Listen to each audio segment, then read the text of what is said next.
This video will be how to use shaping to create really beautiful shaping lines. So for example, this is a hand knit sock, but I wanted to show you that this heel is shaped and it has this really beautiful shaping line. And that is created by overlapping stitches. So when you decrease, you typically put stitches on top of other stitches.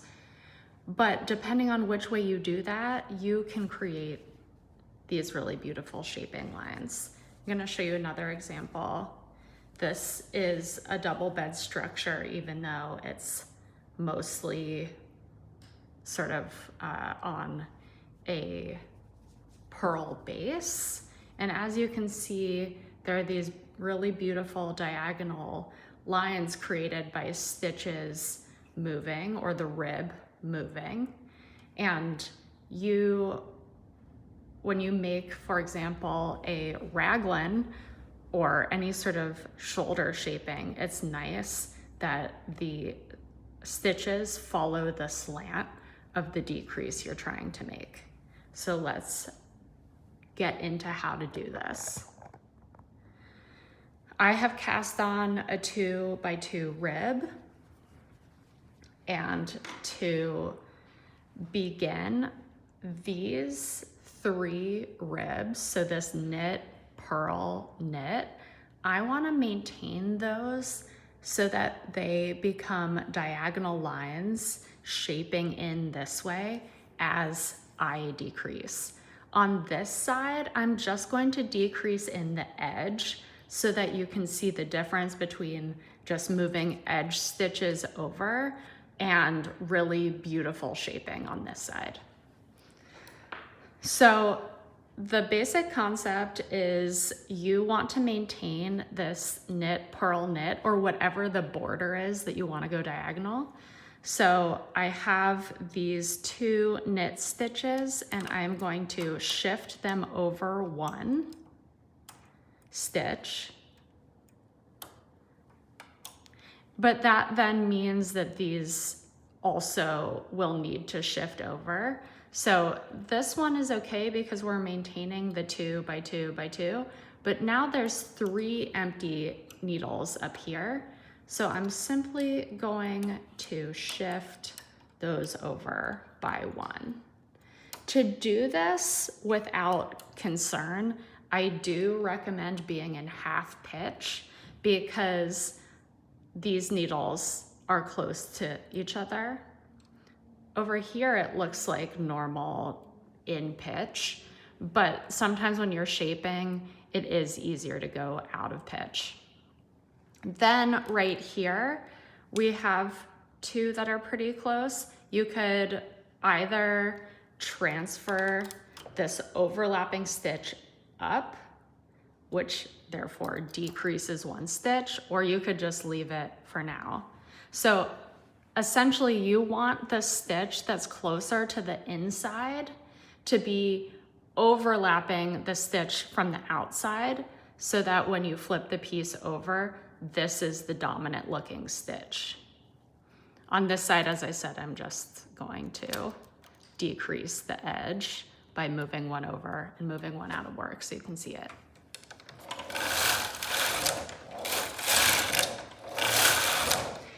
So I'm just going to continue this process of moving the stitches over. Now I can move the bottom one up, which allows the decrease to happen. I now have all of these stitches out of work, so I'm gonna move the bottom 2 closer in. Again, there's 3 out of work up here, so I'm gonna move those 2 in.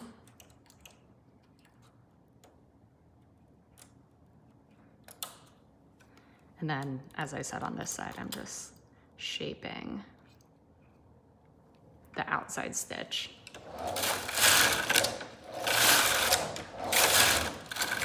When you get to a situation like this where you have 2 ribs next to each other on the top or back bed, The way that you get this to happen, again, you want the inside stitch to overlap the outside or edge stitch. You first move the stitch that you want to overlap on to the neighboring stitch towards the outside. That forms the overlap, and then you transfer all of those guys over one stitch. So just to say it one more time, the goal is to maintain your rib structure that you're already working with for the number of stitches that you want to be your diagonal border, and then overlapping accordingly so that the outside stitch is overlapping the inside stitch. And I'll once again move this one in.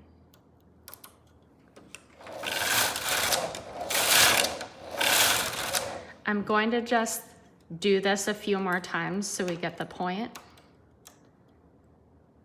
And then the same idea applies to increasing.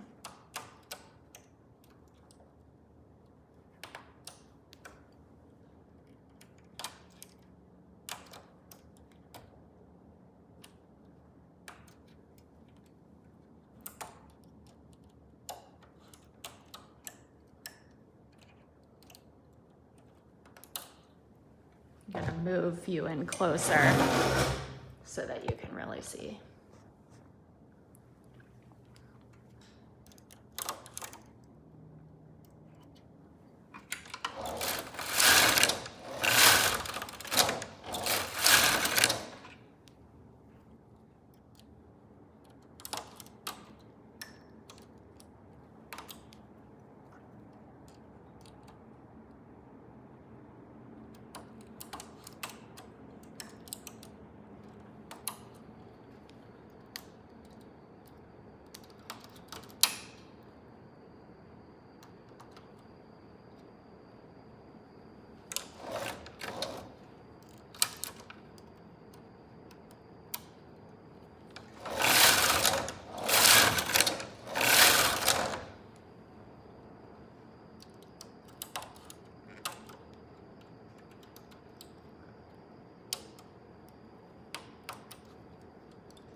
And I think I'll leave it there so we can see it when I pull it off. To increase, it's the same idea. However, you have to work in the opposite way. So you will pull all of your ribbed border stitches out one. Again, the border for this, I have decided is these two knits, purls, and then knits. And now I have this little gap where a purl stitch needs to go. So to do that, you can pick up the little bar below the previous stitch and pop that on a needle, or you can just stick the needle out, but that tends to make a little hole. If you're just doing it on the outside, you can just put a needle out.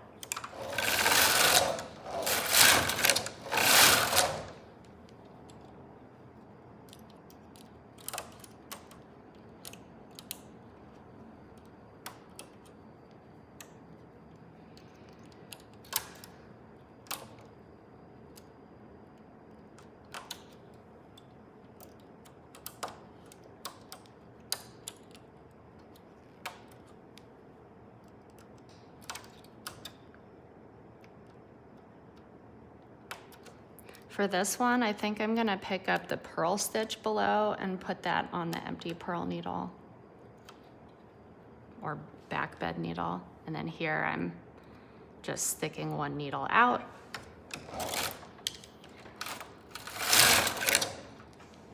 Oops, I just dropped some stitches, so I'm gonna take that as a sign to show you what the fabric looks like. I think the yarn got stuck in the carriage. I'm sure that's happened to all of us.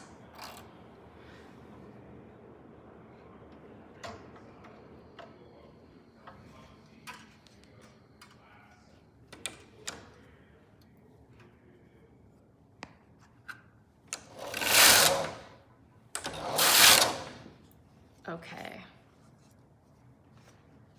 Now for the big reveal. As you can see, I have these beautiful border stitches that overlap the other ribs as the decrease is happening.